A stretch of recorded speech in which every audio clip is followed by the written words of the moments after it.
Bonjour, nous sommes lundi 16 décembre et la lune est en cancer parce que hier, juste après la pleine lune en gémeaux, la lune est passée en vide de course. Mais on est encore dans les énergies de cette pleine lune, même si c'est pas exactement celle du cancer. Si vous avez écouté la vidéo que j'ai faite sur la pleine lune en gémeaux, vous avez vu quand même qu'elle est extrêmement aqueuse parce que il y a Neptune est très très activé et donc, ça va résonner encore pendant cette phase où la lune est en cancer. Un lundi, jour de la lune, où la lune est en cancer, signe qu'elle dirige, est un bon lundi, même si ce n'est pas le lundi qui sera le plus dynamique. Allez, je me suis pas présentée, je suis Judith et j'ai créé Astrologie et compagnie pour vous inviter à redécouvrir votre pouvoir intérieur grâce à l'astrologie et compagnie. C'est quoi compagnie? Les énergies subtiles, les mondes invisibles. C'est-à-dire tout ce qui fait que l'astrologie est une pratique pratique. C'est-à-dire que ça sert à quelque chose en fait. Hein. Pas uniquement à comprendre. Moi je suis une cérébrale, j'adore comprendre, mais je suis une pragmatique aussi. Et j'aime bien quand ce que je comprends trouve un écho dans ce que je fais. Allez, on va mettre un petit peu de générique et puis après on passe dans le cœur du truc.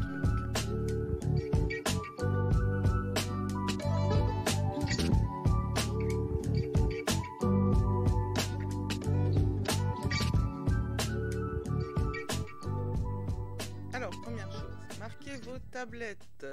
Vendredi 20 décembre, je vous présente l'astrologie de 2025. Je ne sais pas encore si c'est un live ou une première, mais ce sera à 20 heures.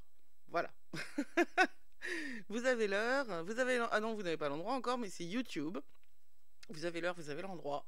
Et je ne saurais vous dire si c'est une première ou un live directement. Cela ne dépend pas de moi. 2025 est une année charnière et vous aurez à cœur d'écouter ce que j'ai à vous dire parce que j'ai beaucoup de choses à vous dire, beaucoup de choses à vous transmettre, évidemment. Et j'aurai beaucoup de choses à vous proposer pour vous aider. Passons donc à cette semaine. Enfin, on va commencer la semaine par lundi parce que j'ai décidé d'être folle aujourd'hui. Lundi, début de semaine. Oui, c'est un jour qui est dirigé par la Lune, et c'est un jour où la Lune est en cancer. Le cancer lui-même est dirigé par la Lune. Donc en fait, c'est un jour où on est véritablement sans aucune friction et dans une espèce d'énergie introvertie. Nous sommes encore dans la puissance de la pleine Lune. Parce que elle a eu lieu hier, dimanche 15, et qu'elle a été suivie par un vide de course important.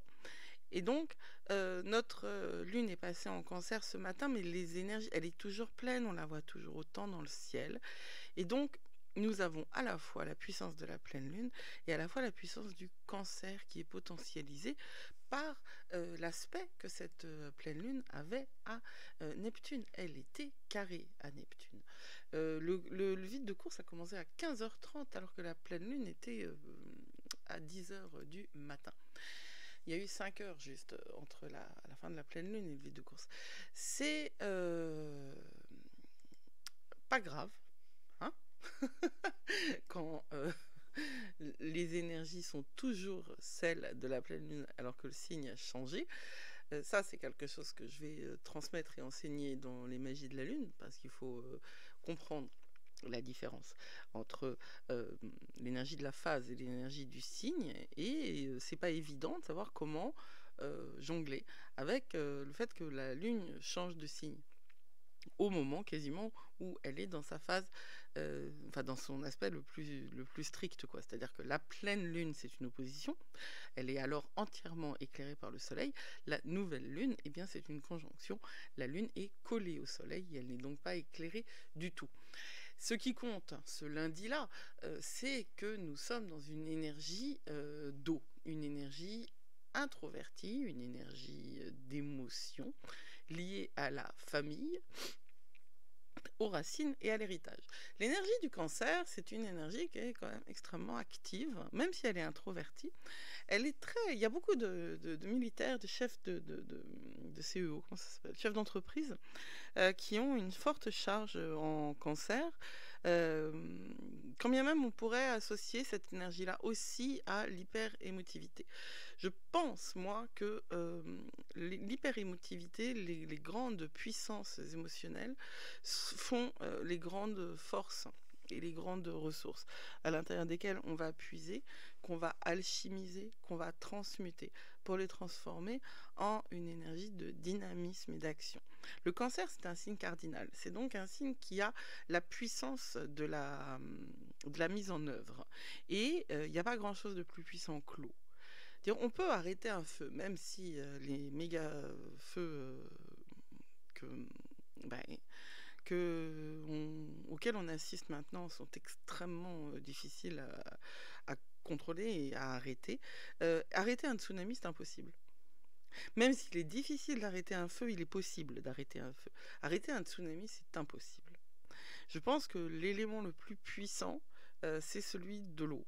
Et je pense que ceux qui sont porteurs de cette charge en eau euh, sont des gens qui ont une puissance, une charge intérieure qu'ils ne savent pas toujours utiliser parce que les émotions ont toujours été vilipendées. Ce n'est pas, enfin, dans un monde cartésien, l'émotion n'est pas une qualité. Or, je pense que ça doit changer et ça changera l'année prochaine obligatoirement. Alors, la Lune, elle est en cancer si tu veux bien me l'afficher, du 15 décembre 2022 au 17 décembre... Qu'est-ce que j'ai dit? Du 15 décembre 20h22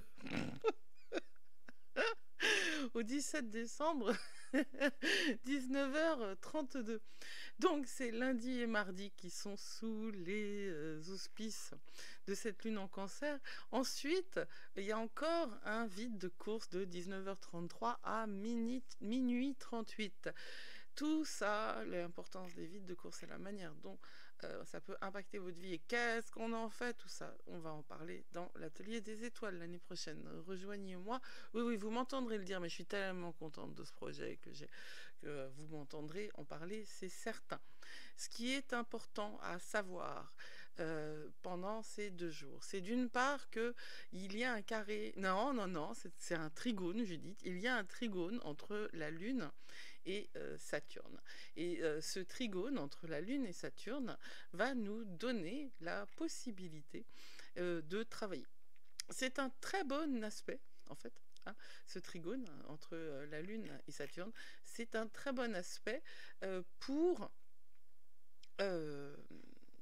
avancer sur des projets et pour être concentré. C'est également l'aspect qui va être le plus marquant pour ce lundi. Alors, il faut en profiter. Vous êtes équilibré, vos émotions sont stables et cette puissance dont je parlais, vous allez pouvoir l'utiliser parce que Saturne contrôle le, la puissance de votre eau. Genre, c'est un Karcher, quoi, qui est propulsé. Je sais pas comment ça marche un Karcher, maintenant j'y pense quand je le dis, mais moi je suis certaine que de l'eau, quand c'est canalisé, voilà, canalisé, ça devient une puissance extrême. Alors, à partir de mardi, il y a d'autres choses quand même qui vont être en jeu. Mardi, du 17 au 19, on a un carré Soleil-Neptune qui va faire un petit peu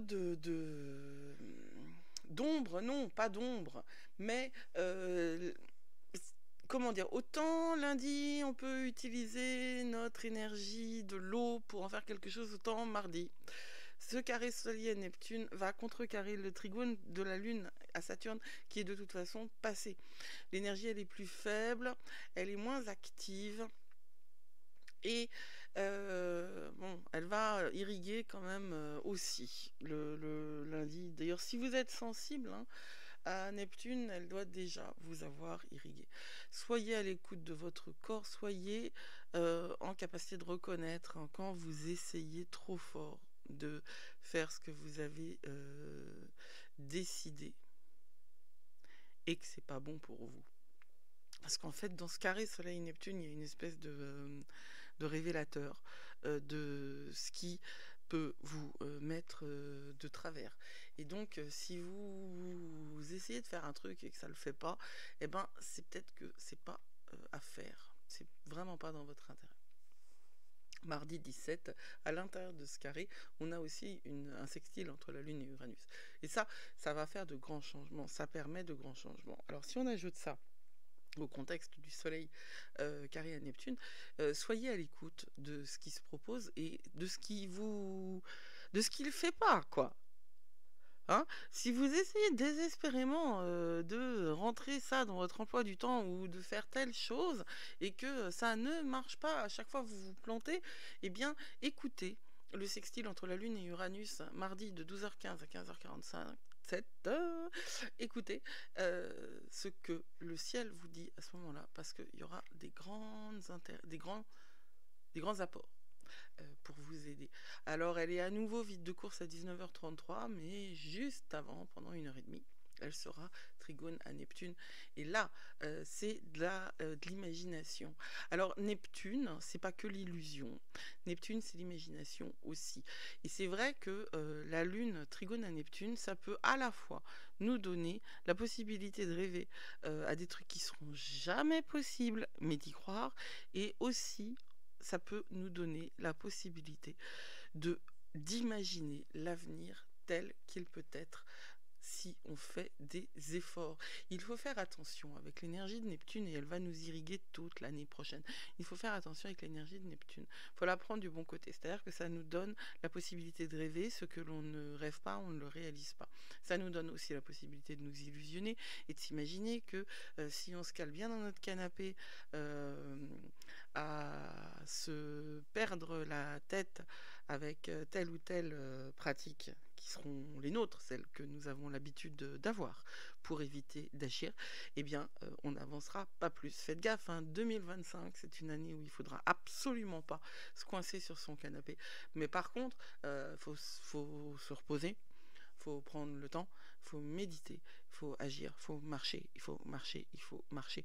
Il va falloir que le corps bouge, et quand la Lune est trigone à Neptune, il faut que le corps soit écouté, que le corps soit entendu. Voilà, c'est cette énergie-là qui va nous accompagner pour les lundis et mardis. On se retrouve mardi. On se retrouve mercredi matin. Pardon, il y a eu un petit chant là. On se retrouve mercredi matin pour la suite des brèves de lune avec la lune en lion. Prenez soin de vous, vous êtes plus fort que vous croyez et on se retrouve surtout vendredi, n'est-ce pas, à 20h.